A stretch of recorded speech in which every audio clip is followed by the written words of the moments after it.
आज की कहानी इंडिया से ताल्लुक़ रखने वाली अंजलि गुप्ता की है, जो दिल्ली में रहती हैं। तो उन्होंने मुझे बताया कि 1 साल पहले मैं अपने बढ़ते हुए वज़न से बहुत परेशान रहने लगी थी। तब जो भी फैमिली मेरा रिश्ता देखने के लिए आती थी, वो मेरे ज़्यादा वज़न की वजह से रिजेक्ट कर दिया करती थी, जिसकी वजह से मैं शदीद डिप्रेशन में रहने लगी थी। फिर मैंने सुबह सवेरे उठकर वर्जिश के लिए पार्क में जाना शुरू कर दिया। वहाँ मुझे एक बहुत ही खूबसूरत लड़का दिखाई दिया। वो बिल्कुल मेरे ख्वाबों के शहजादे जैसा था। मुझे पहले नज़र में ही उससे शदीद मोहब्बत हो गई। मैं उससे बात करने का सोच ही रही थी कि वो मेरे पास आया और मुस्कुराते हुए मुझे कहने लगा कि आपको पहले कभी यहाँ नहीं देखा। मैं उस टाइम इतनी नर्वस थी कि मुझसे बात ही नहीं हो पाई। फिर वो मुस्कुराता हुआ वहाँ से चला गया। मैं सारा दिन सारी रात उसी के बारे में सोचती रहती थी। अगली सुबह जब मैं फिर से पार्क गई तो उसने वही सवाल पूछा। मैंने उसे हाँ कहा और फिर हमारी बातचीत होना शुरू हो गई। हम रोज पार्क में मिलने लगे और घंटों बातें करने लगे।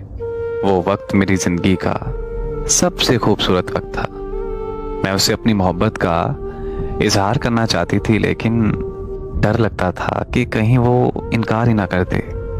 एक दिन मैंने बहुत हिम्मत जुटाई और मैंने उसे प्रपोज कर दिया। और फिर वही हुआ जिसका डर था। वो वहां से चुपचाप चला गया और दोबारा कभी मुड़कर नहीं आया। मैं रोज घंटों पार्क में बैठी उसका इंतजार करने लगी। मैंने आसपास के लोगों से भी पता किया, लेकिन वो कहीं नहीं मिला। मैं दिन ब दिन उसके इंतजार में ज़हनी बीमार होने लगी और मैं इस हद तक डिप्रेशन में चली गई कि मुझे पिंक अटैक होने लगा। तब मुझे मेरे घर वाले एक साइकाइट्रिस्ट के पास लेके गए और मुझे एंटी डिप्रेशन दवाइयाँ देने लगे। जब मुझे मेडिसिन से कोई फ़र्क नहीं पड़ा तो एक साइकाइट्रिस्ट ने मुझे कुछ ऐसा बताया जो मेरे लिए तस्लीम करना नामुमकिन था। उसने मुझे बताया कि तुम डेल्जन डिसऑर्डर नामी एक दिमागी बीमारी में मुब्तला हो।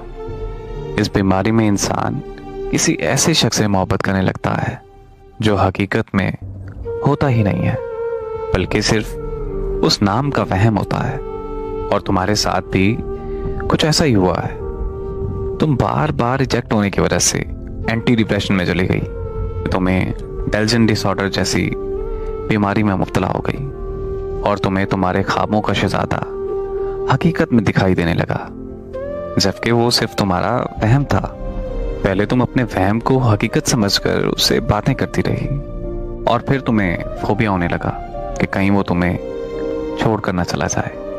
और इस बीमारी में फोबिया का होना मतलब कि बीमारी का बढ़ जाना होता है। और फिर फोबिया इस हद तक पहुंच गया है कि तुमने ये मान लिया है कि वो तुम्हें छोड़ गया है।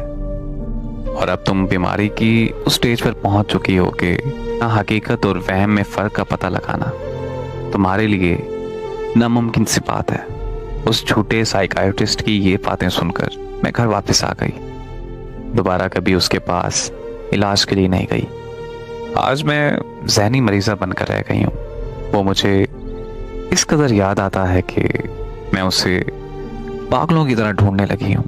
मैं उसका बड़ी शिद्दत से इंतज़ार करती हूँ, जिससे मैंने मोहब्बत की, जिसको मैंने अपनी ज़िंदगी माना।